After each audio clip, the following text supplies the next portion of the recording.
వాక్య గ్రంథంలో నుండి మత్తయి సువార్త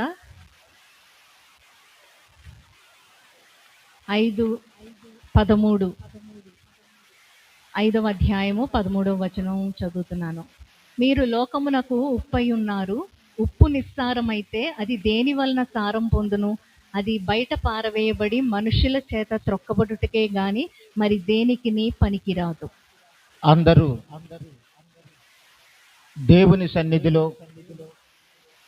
ఆయన గొప్ప మాటలు వినడానికి హృదయాలు తెరుచుకుని ఉన్నారని నాకు తెలుసు. మరి ఈరోజు వర్తమానము ఏమిటి? స్వభావము, ప్రభావము. యేసు ప్రభు వారు ఆయన పరిచర్య ప్రారంభించిన తర్వాత గలిలయ ప్రాంతంలోకి వస్తారు.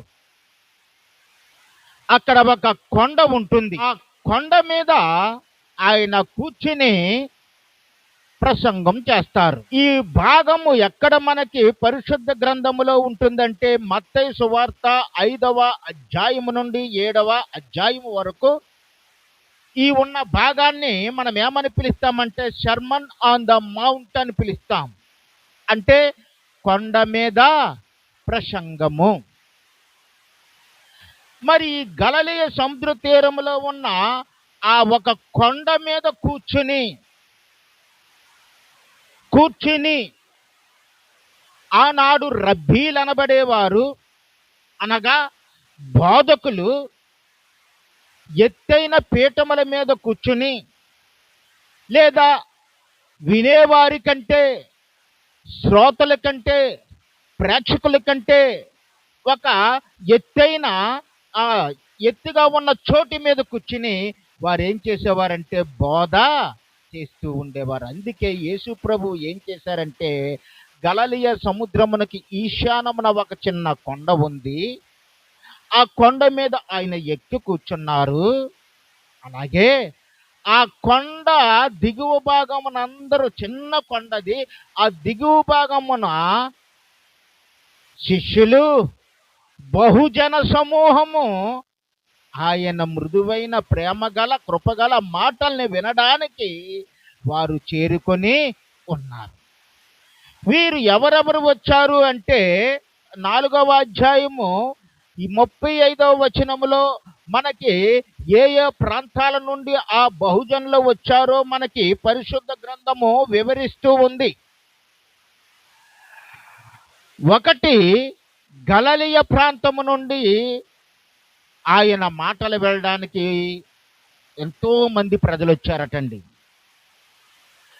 దెకపోలి, అలాగే యెరూషలేము, యోదయ, యొర్దాను ఆవల నుండి కూడా బహుజనులు కూడి ఆయన చెప్పిన మాటలను వినడానికి, ఆ మాటల ద్వారా వారు వారి యొక్క హృదయంలో ఉన్న బాధలనంతటినీ తొలగించుకోవడానికి వచ్చేవారు. ఎంత ప్రేమగల దేవుడండి ఆయన! ఆయన మాటే జీవము. అటువంటి జీవము గల మాటలను ఆ ప్రజలు ప్రభువు నోటి నుండి వస్తుంటే, ఆ వస్తున్న మాటలను వారు వినడానికి చేరు ఉన్నప్పుడు ఆయన అనేక విషయాలను వారికి బోధించటము జరిగింది. అక్కడికి వచ్చిన వాళ్ళు ఎవరెవరు వచ్చారంటే ఆయన్ని వెంబడిస్తున్న శిష్యులు వచ్చారు, విశ్వాసులు వచ్చారు. మనమంతా ఎవరమండి? నిజానికి విశ్వాసులము. మనమందరం ఎవరు? విశ్వాసులము. ఆ విధంగా ప్రభువు వారికి మొదట వారి యొక్క స్వభావమును మార్చుకునే బోధన చేస్తున్నారు. ప్రతి విశ్వాసి కూడా దేవుడి దగ్గరికి వచ్చినప్పుడు పాతదైన ఆదాము స్వభావముతో ఉండకూడదు, పాపపు స్వభావముతో ఉండకూడదు, పాపపు జీవితములో జీవించకూడదు. జీవించక వారి స్వభావాన్ని మార్చుకుంటూ ప్రభువు మాటలు వింటూ దినదినము ఆయన వలె మనము మారిపోవాలి. సువార్త 5వ అధ్యాయములో 1 నుండి 10 వచనాలు అక్కడ వరకు చూస్తే అందులో ధన్యతలు ఉంటాయి. ధన్యత అంటే ఏమిటి? అతి మిక్కిలి సంతోషకరమైన పరిస్థితి. ఒక మనిషి సంతోషముగా ఉన్నాడంటే, అబ్బా ఆ మనిషి ఎంత సంతోషముగా ఉన్నాడురా, ఆ మనిషిలో ఏ విధమైన చింత లేదు, దుఃఖము లేదు, బాధ లేదు అని మనం అనుకుంటాం.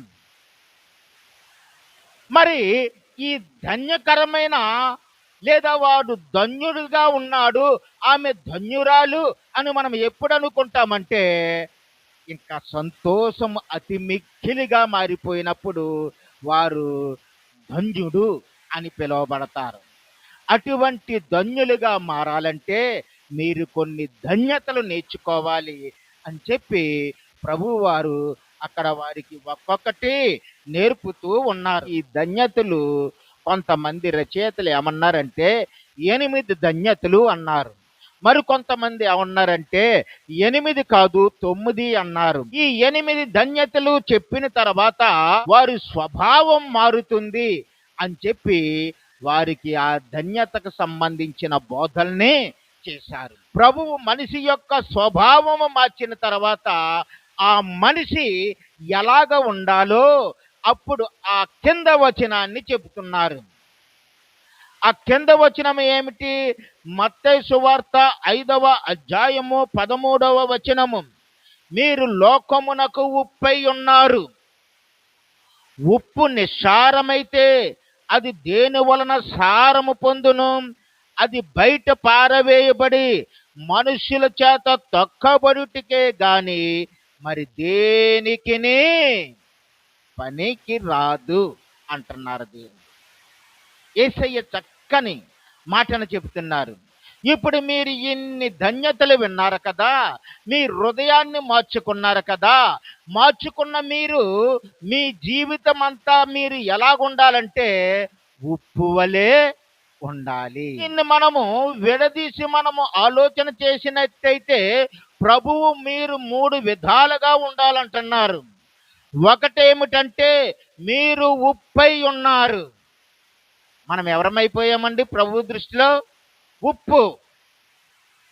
ఇంకా రెండవది ఏమిటంటే ఉప్పు నిస్సారముగా ఉండకూడదు. సారము లేకుండా ఉప్పు ఉండకూడదు. మూడవది ఏమిటంటే ఎప్పుడైతే ఆ ఉప్పులో నుండి సారము పోయిందో అది బయట వేయబడి ఏమవుతుందట? మనుష్యుల చేత తొక్కబడుతుందట. సంగమా, మీరు దేవుని యొక్క పిల్లలుగా ఉండడానికి పిలువబడ్డారు. దేవుని పిల్లలైన మీరు, దేవుని సంఘమైన మీరు దేవునికి మరియు లోకమునకు మీరు ఎలా కనపడాలంటే ఉప్పు వలె కనపడాలి. చాలా మంది అంటుంటారు ఉప్పు లేని కూర ఒప్పదు రుచులకు. నువ్వు ఎంత మంచి కూర చేసుకో, ఎంత మంచి డిష్ చేసుకో, అందులో ఉప్పు వేయకపోతే నోటికి సహించదు, రుచి ఉండదు.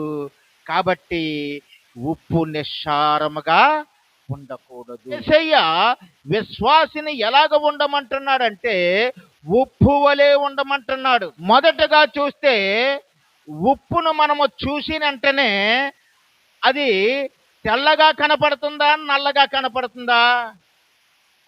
వైట్. ఉప్పుకి ఉన్న ఒక లక్షణం ఏమిటంటే ఉప్పు తెల్లగా ఉంటుంది. ఉప్పు ఎలా ఉంటుందండి? తెలుపు.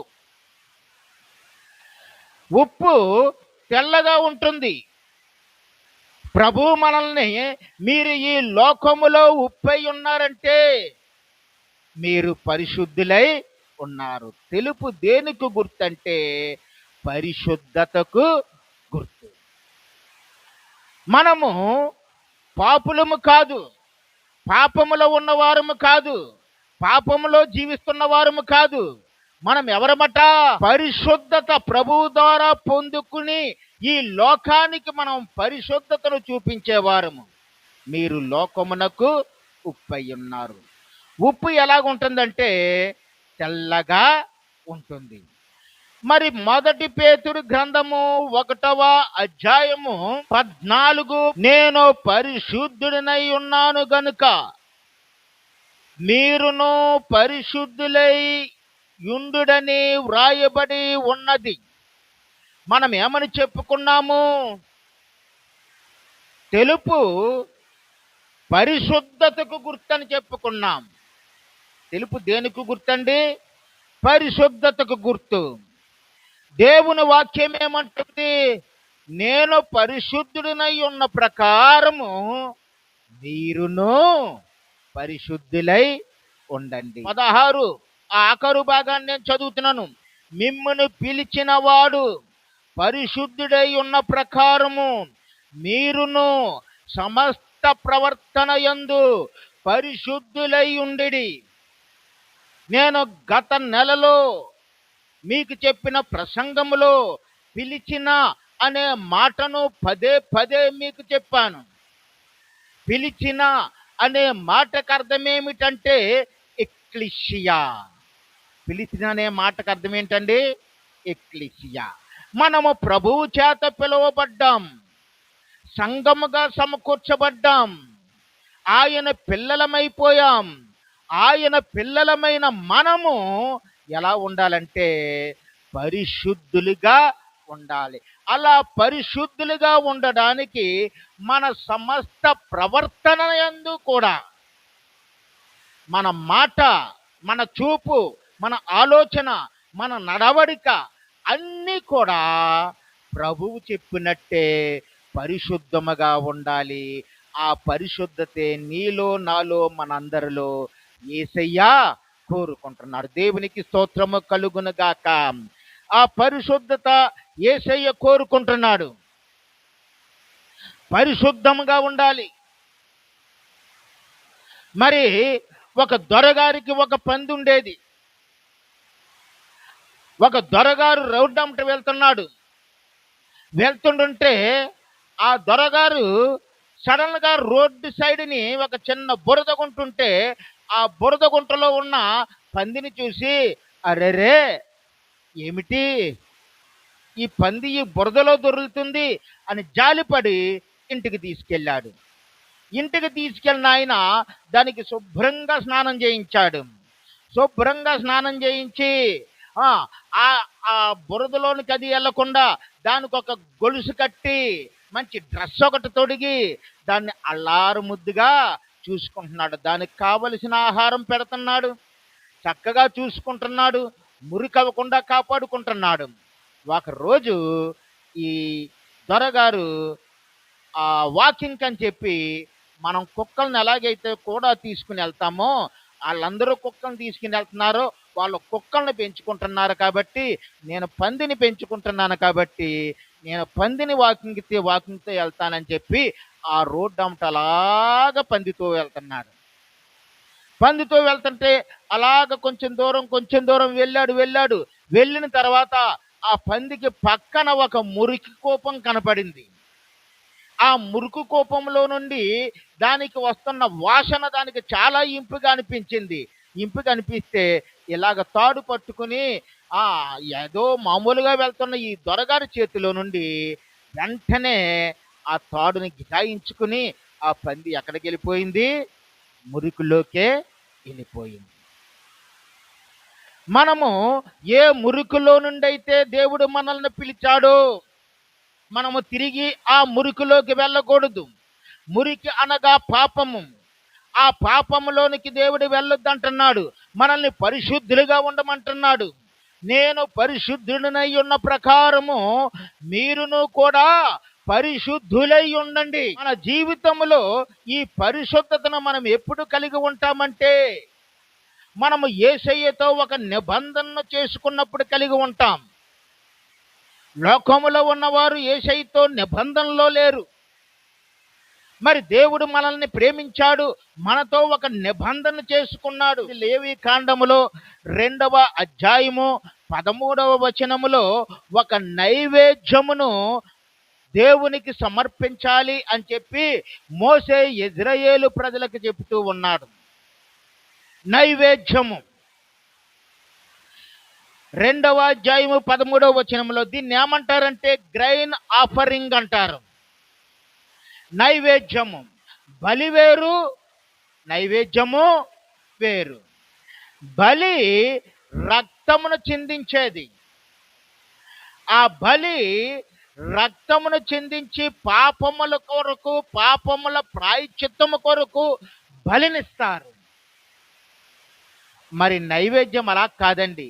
నైవేద్యం ఎందుకంటే మనిషి దేవుడికి కృతజ్ఞత చెల్లించటానికి, సమర్పించుకోవడానికి నైవేద్యాన్ని దేవుడి దగ్గరికి తీసుకొస్తాడు.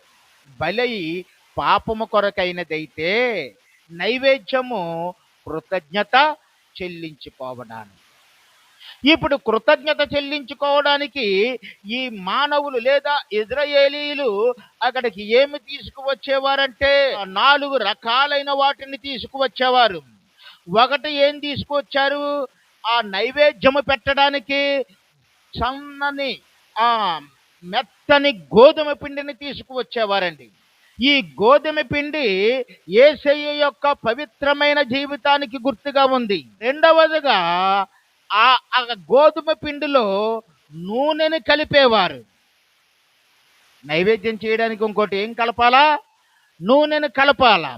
ఆ నూనె పరిశుద్ధాత్మ అభిషేకము. తర్వాత సాంబ్రాణి కూడా వారు ఆ పిండిలో కలిపేవారు. అంత మాత్రమేనా? పిండిలో ఉప్పును కూడా నిత్య నిబంధనగా వారు కలపాలని అక్కడ రాయబడి ఉంది. ఇవి మనకి ఏమి తెలియజేస్తూ ఉన్నాయంటే, గోధుమ పిండి మన ప్రభువు యొక్క పవిత్రమైన జీవితానికి సూచనగా ఉన్నట్టే మనము ప్రభువుతో ఒక నిబంధనను చేసుకోవాలి. ప్రభువా, నీవెలాగైతే పరిశుద్ధుడివో నేను కూడా పరిశుద్ధుడిగా ఉండడానికి నీతో నేను నిబంధన చేస్తున్నాను. అంతేకాదు, ఆ గోధుమ పిండి తెచ్చిన తర్వాత నూనెను పోయాలి. దానిలో నూనె పరిశుద్ధాత్మ అభిషేకము. అయ్యా, నువ్వు నాకు పరిశుద్ధాత్మనిచ్చావయ్యా, అభిషేకమునిచ్చావయ్యా. ఆ అభిషేకముతో ప్రభువా నన్ను నేను ఈ లోకములో, మరి ఈ లోక పాపముల్లో, ఈ లోక బాధలలో, ఈ లోక ఇహపరమైన చింతలలో నేను చిక్కుకోకుండా నన్ను నేను కాపాడుకునే స్థితిని నువ్వు నాకు ఇచ్చావయ్యా అని నువ్వు నిబంధన చేయాలి. ఇక అంత మాత్రమే కాదు, అక్కడ గోధుమ పిండిలో సాంబ్రాణి కూడా పోయబడింది. మన ప్రభువు మన కొరకు విజ్ఞాపన ప్రార్థన చేస్తూ ఉన్నాడు. మనము మన యేసయ్యకు అనుదినము ప్రార్థన చేయాలి. ధూపము, ప్రార్థన అనే ధూపము నీలో నుండి ప్రభువు సన్నిధికి వెళ్ళాలి. ప్రభువు సన్నిధికి ఆ ధూపము వెళ్ళినప్పుడు ఆయన నిబంధనలో నువ్వు ఉన్నట్టు. ఈ ఉప్పును ఆ మూడిటిలో ఎందుకు కలిపేవారంటే, కాండము 2వ అధ్యాయము 3వ వచనము, నీవు అర్పించు ప్రతి నైవేద్యమునకు ఉప్పు చేర్చవలెను. ఏం చేర్చాలటండి? ఉప్పు కంపల్సరీ చేర్చాలట. ఎందుకు ఉప్పు చేర్చాలి? నీ దేవుని నిబంధన యొక్క ఉప్పు నీ నైవేద్యం మీద ఉండాలి. అంటే ఉప్పు దేనికి గుర్తుందంటే, దేవునితోటి మనకి కలిగిన నిబంధనకు గుర్తు ఉంది. నీ అర్పణలన్నిటిలోనూ ఉప్పు అర్పించవలెను. దేవుడు ఏమంటున్నాడంటే, నీవు లోకమునకు ఉప్పై ఉన్నావు అంటే నువ్వు నాతో కూడా ఒక నిబంధనలోనికి వచ్చావు. నాతో కూడా నిబంధనలోనికి వచ్చావు. ఉప్పు తెల్లగా ఉంటుంది. తెలుపు దేనికి గుర్తై ఉందండి? ఆ పరిశుద్ధతకు గుర్తై ఉంది. కాబట్టి సంగమా, సమాజమా, విశ్వాసులారా, దేవుని పిల్లలారా, మీరు నన్ను పోలి నేను పవిత్రుడిగా ఉన్న రీతిగా, పరిశుద్ధుడిగా ఉన్న రీతిగా మీరును పరిశుద్ధులై ఉండండి అంటుంది దేవుని వాక్యం. ఇక రెండవది ఏమిటంటే ఫ్లేవర్, రుచి లేదా సువాసన. ఆహారాలలో మనం ఏం చూస్తుంటామంటే రుచులు చూస్తూ ఉంటుంటామండి. మన పిల్లలకు పుట్టినరోజులు చేస్తూ ఉంటుంటాం. లేదా పెళ్లి రోజులు చేస్తూ ఉంటుంటాం. ఆ సందర్భాల్లో మనం ఏం పెడతా ఉంటుంటామంటే కేకులు పెడతా ఉంటుంటాం. ఆ కేకులు మనం ఏమేం చేస్తుంటాం, వెనిలా అని, చాక్లెట్ కేక్ అని, స్ట్రాబెర్రీ అని, అలాగే పైనాపిల్, బటర్ స్కాచ్, ఇలాంటి రకరకాల రుచులు, సువాసనలు, ఫ్లేవర్స్ గల కేకులను మనం అరేంజ్ చేసుకుంటూ ఉంటుంటాం.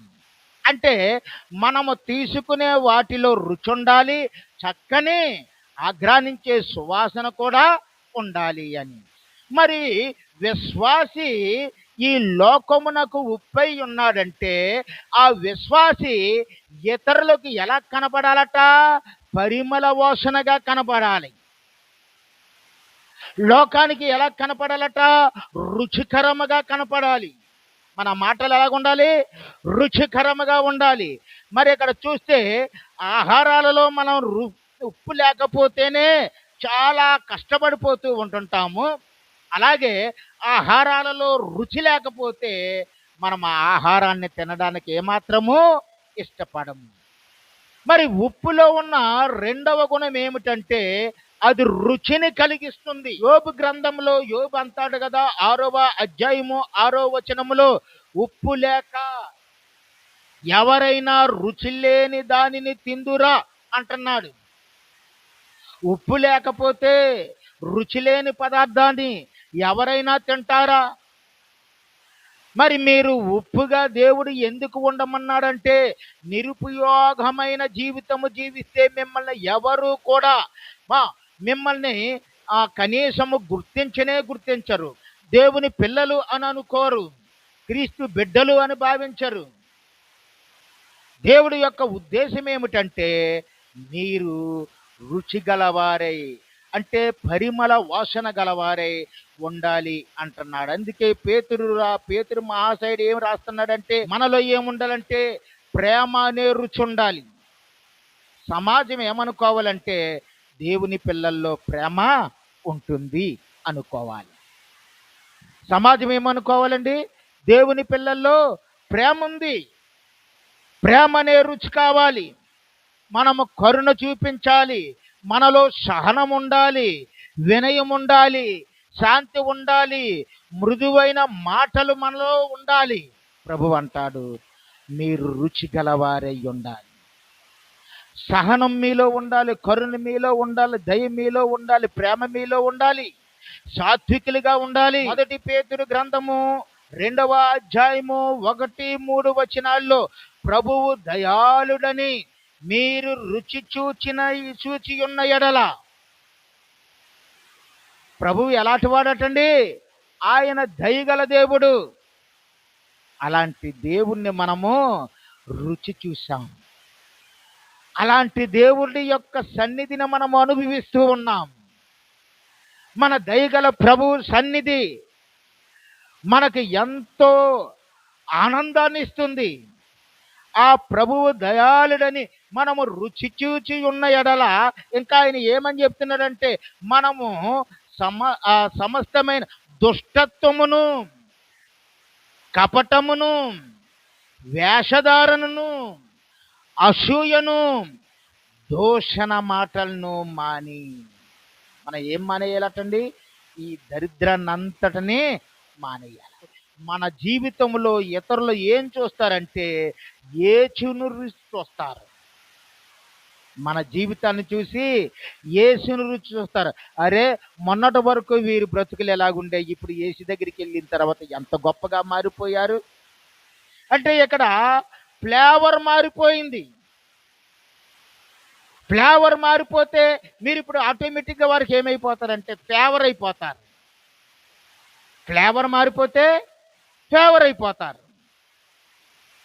మనము అంత గొప్ప ఆ దేవుని సన్నిధిలో ఉన్నాం కాబట్టి ఆ దేవుడు మనల్ని ఈ సమాజంలో ఉప్పు వేసినట్టు, ఈ సమాజానికి ఉప్పు వలె మనము రుచిగా ఉండాలి అంటున్నాడు. రుచిగా కొలసీలికి రాసిన పత్రికలో పౌలు ఏమని చెప్తాడంటే 4వ అధ్యాయం 6వ వచనంలో, మీ సంభాషణ ఉప్పు వేసినట్లు ఎల్లప్పుడూ రుచి కలదిగాను కృపాసహితముగాను ఉండవలును అంటున్నాడు. మన సంభాషణ ఎలాగుండాలట? ఉప్పు వేసినట్లు రుచి కలదిగా ఉండాలట, కృపాసహితముగా ఉండాలట. అంటే దేవుడు మనకి ఎంత గొప్ప బాధ్యతనిచ్చాడు.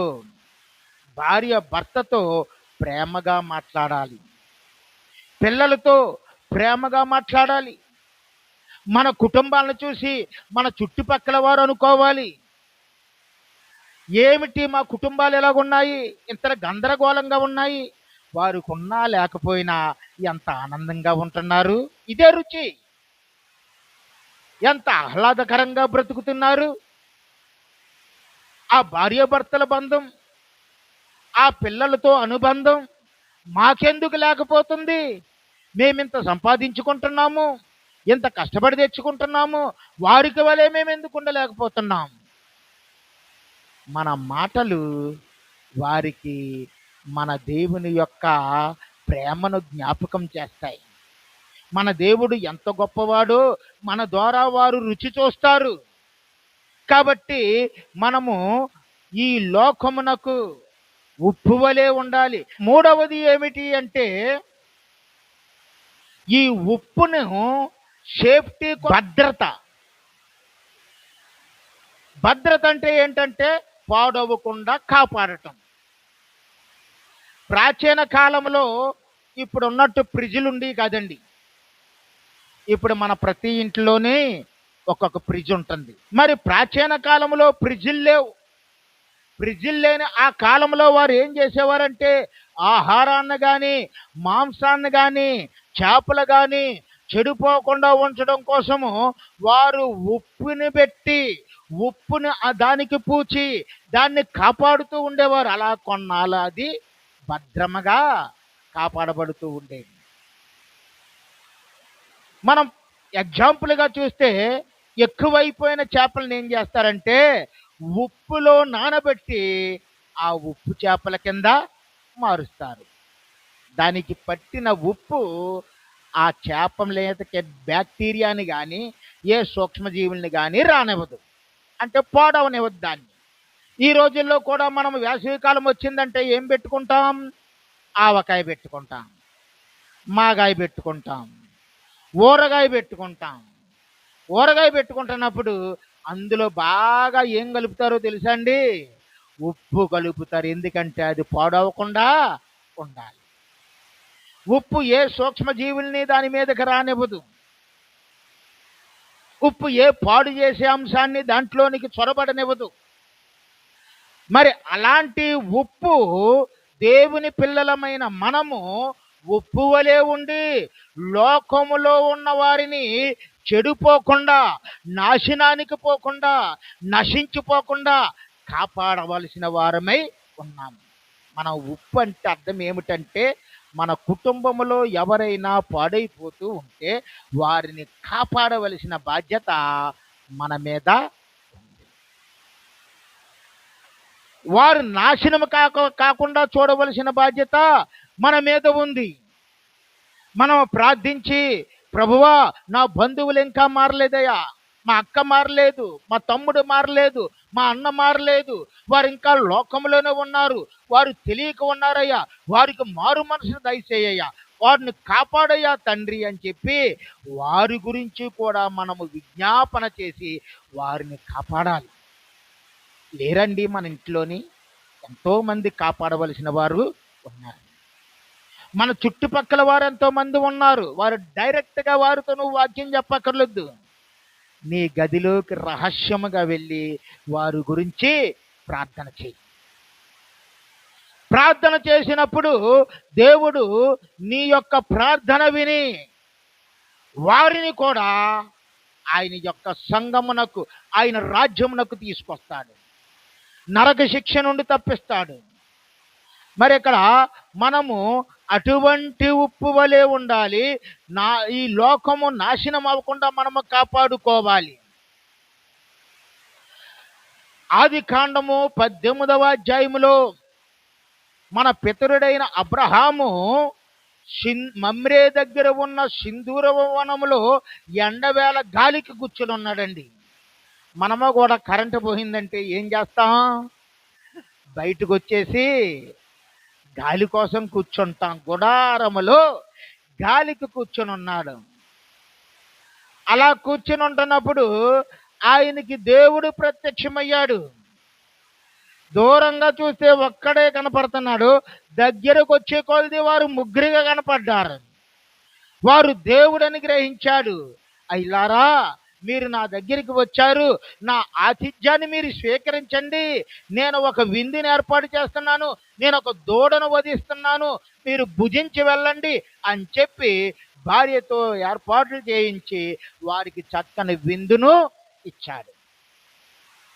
ఆ విందును స్వీకరించిన దేవుడు ఇప్పుడు అబ్రహామును నీకు ఒక గొప్ప సంతానమిస్తానని వాగ్దానం చేసి వారు వెళ్ళిపోతున్నప్పుడు మరి దేవుడు ఏమనుకుంటాడంటే ఆయన ప్రేమించే వారికి ప్రతిదీ చెప్పాలనుకుంటాడు. మిమ్మల్ని కూడా దేవుడు ప్రేమించినప్పుడు మీకు జరగబోతున్న సంఘటనల్ని ఎప్పుడో జరగబోతున్న సంఘటనల్ని మీకు ఒక్కొక్కసారి దర్శనములో దేవుడు మీకు చూపిస్తాడు. మీ అందరికీ అనుభవాలే. మన దేవుడు ఏది విడిచిపెట్టేవాడు కాదు. అప్పుడు అది జరిగిపోయిన తర్వాత నువ్వు గమనిస్తావు, అయ్యో మొన్న కల్లో దేవుడు నాకు చూపించాడే అంటావు.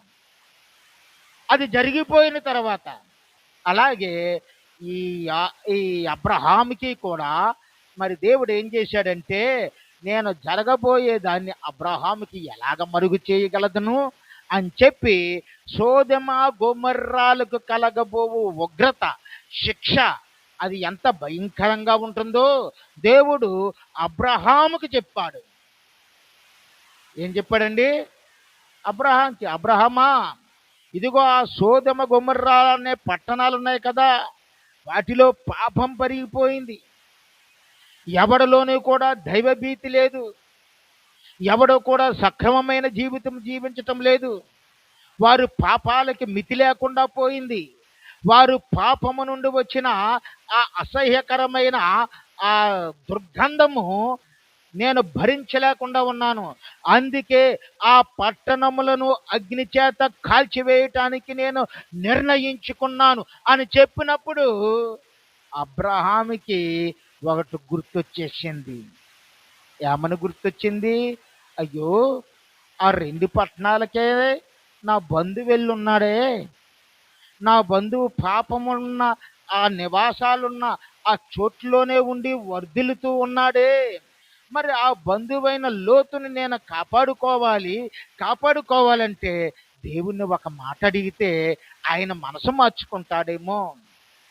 ప్రభువా, నువ్వు ఆ పట్టణాలని దయించేస్తానంటున్నావు కదా, నువ్వు చాలా నీతిమంతుడివి కదా, నువ్వు న్యాయ విధులన్నీ తెలిసిన వాడివి కదా, నీతిమంతులు నశించిపోవటం నీకు ఇష్టమా? ఆ పట్టణములో 50 మంది నీతిమంతులు ఉంటే ఆ 50 మందిని కూడా నువ్వు కాల్చేస్తావా? ఆ 50 మందిని కూడా పాపులతో కాల్చేస్తావా అని ప్రభువునే ప్రశ్నించాడు. యెహోవా తండ్రిని ప్రశ్నించాడు. అప్పుడు దేవుడు అంటున్నాడు, లేదు లేదు, 50 మంది ఉంటే నేను ఆ పట్టణాలని నాశనం చేయకుండా వెళ్ళిపోతాను. అబ్రహాముకే డౌట్ వచ్చింది. ఎందుకంటే పక్క ఊరు భోగోతాలన్నీ మనకు తెలిసిపోతూ ఉంటుంటాయి. ఆ ఊరు ఎలాగుంటుంది, ఈ ఊరు ఎలాగుంటుంది, ఆ ఊర్లో ఏం దొరుకుతాయి, ఈ ఊర్లో ఏం దొరుకుతాయి అని. మరి అబ్రహాముకి అక్కడ ఏం జరుగుతుందో తెలుసు కాబట్టి అక్కడ 50 మంది కూడా మంచోళ్ళు ఉండరేమో.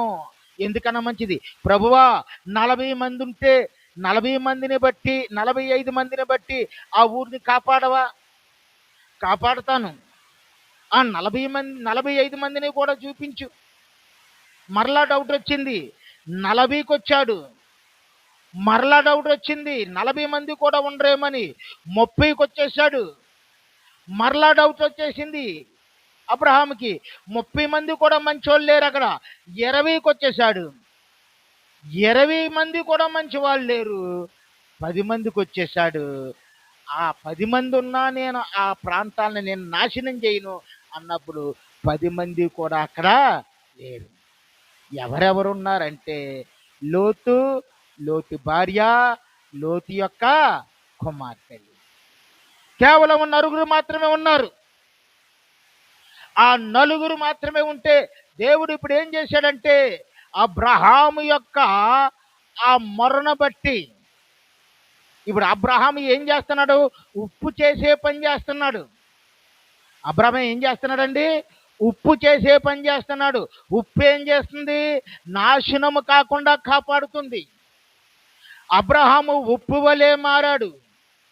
ప్రభువుతో మొరపెట్టుకున్నాడు, అయ్యా వారిని కాపాడు, వారిని రక్షించు, వారిని బయటికి లాగు.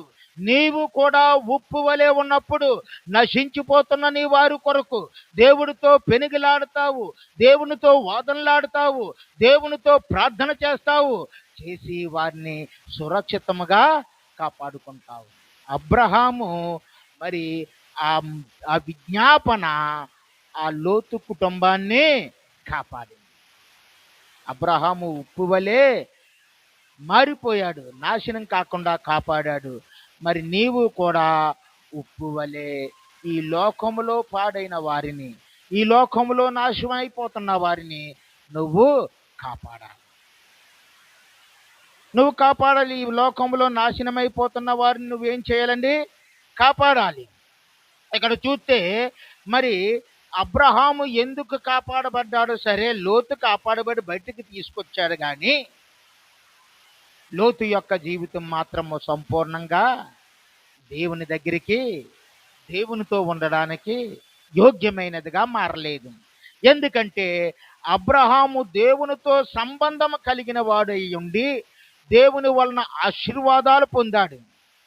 దేవుని వలన ఏం పొందాడండి? ఆశీర్వాదాలు పొందాడు. లోతైతే లోకముతో సంబంధం కలిగిన వాడై ఉండి అతను ఏమైపోయాడంటే నాశనానికి చేరువైపోయాడు. ఏమైపోయాడండి? నాశనానికి. చివరికి ఎంత బలవంతంగా తీసుకొచ్చినా వాళ్ళ భార్య ఏం చేస్తుంది? కొంచెం దూరం వచ్చిన తర్వాత వెనక్కి తిరిగి చూడొద్దంటే వెనక్కి తిరిగి చూసి ఏమైపోయిందంటే ఉప్పు స్తంభముగా మారిపోయింది. చివరకు లోతు జీవితం ఏమైపోయిందంటే త్రొక్కబడిన ఉప్పులాగా అయిపోయింది. తన యొక్క కుమార్తెల వలన చెడ్డు పేరు తెచ్చుకున్నాడు. ఆ జనులందరూ ఆయన్ని ద్వేషించడం మొదలుపెట్టారు. మరి ఇక్కడ చివరి వాక్యము మనం చూసినట్లయితే మీరు లోకమునకు ఉప్పై ఉన్నారు. ఆ ఉప్పు నిస్సారమైతే అది బయట పారవేయబడి మనుషుల చేత తొక్కబడుటకే గాని మరి దేనికి పనికిరాదు. ఆ రోజుల్లోనండి ఆ ఇజ్రాయేలు ప్రాంతంలో ఉప్పు గలిలయ సముద్రంలో నుండి వచ్చేది కాదు. గలిలయ సముద్రం అంటాం కానీ ఆ గలిలయ సముద్రంలో ఉప్పు నీరు ఉండదటండి. అది మంచినీటి సరస్సు. మరి ఈ ఉప్పు వారికి ఎక్కడి నుండి వచ్చేదంటే డెడ్ సీ, మృత సముద్రం నుండి వచ్చేది. ఈ మృత సముద్రములో నుండి తీయబడిన ఆ ఉప్పు దేంతో కలిసి ఉండేది? మట్టితోటి, లవణాలతోటి కలిసి ఉండేది. ఇప్పుడున్నంత శుభ్రపరిచే ఉప్పు వాళ్ళకి ఎక్కడ ఆ రోజుల్లో వచ్చింది? లేదు. అందులో కాస్త మట్టి, కాస్త లవణాలు కలిసి ఉండేవి. మరి అలాంటి ఉప్పు ఆ ప్రాంతంలో ఉన్న తేమ సోకి కానీ, తేమ అంటే ఏంటి? మనకు హ్యూమిడిటీ అంటాం కదా, తేమ. ఆ తేమ సోకి కానీ లేకపోతే ఏదైనా వాటర్ దానికి తగిలి కానీ ఆ ఉప్పు ఏమైపోయిందంటే కరిగిపోయి మట్టితో కూడిన నిస్సారమైన ఉప్పుగా మారిపోయేదట. మరి అలాంటి ఉప్పును వారు రుచి చూస్తే అది చప్పగా ఉండేది. అరే, ఈ ఉప్పు ఎందుకు పనిచేయదురా, బయట పారవేయండిరా అని బయట పారవేయించేసేవారట. బయట పారేసిన ఉప్పుని అది మట్టనుకుని ఏం చేసేవారు? మనుషులు తొక్కుతూ వెళ్ళిపోయేవారు. మన జీవితము కూడా అంతే. లోతు వలె లోకములో కలిసిపోతే, లోతు వలె ఈ లోకపు ఆశల్లో మునిగిపోయి దేవుడికి దూరం అయిపోతే మన జీవితము కూడా నిస్సారమైన ఉప్పులా మారిపోతుంది. కాబట్టి ప్రియమైన విశ్వాసులారా, మనము లోకమునకు ఉప్పై ఉన్నాము. ఈ ప్రసంగానికి మనం పెట్టుకున్న పేరేమిటండి? స్వభావము, ప్రభావం. బట్టి మనము ఈ వాక్యమును బట్టి మరి దేవుడి యొక్క ఆయన కృపలో ముందుకి వెళ్దాము. మనము లోకములో ఉన్న వారికి ఉప్పు వలె మనము కనబడదాం. దేవునికి మహిమ కలుగును గాక. ఆమేన్.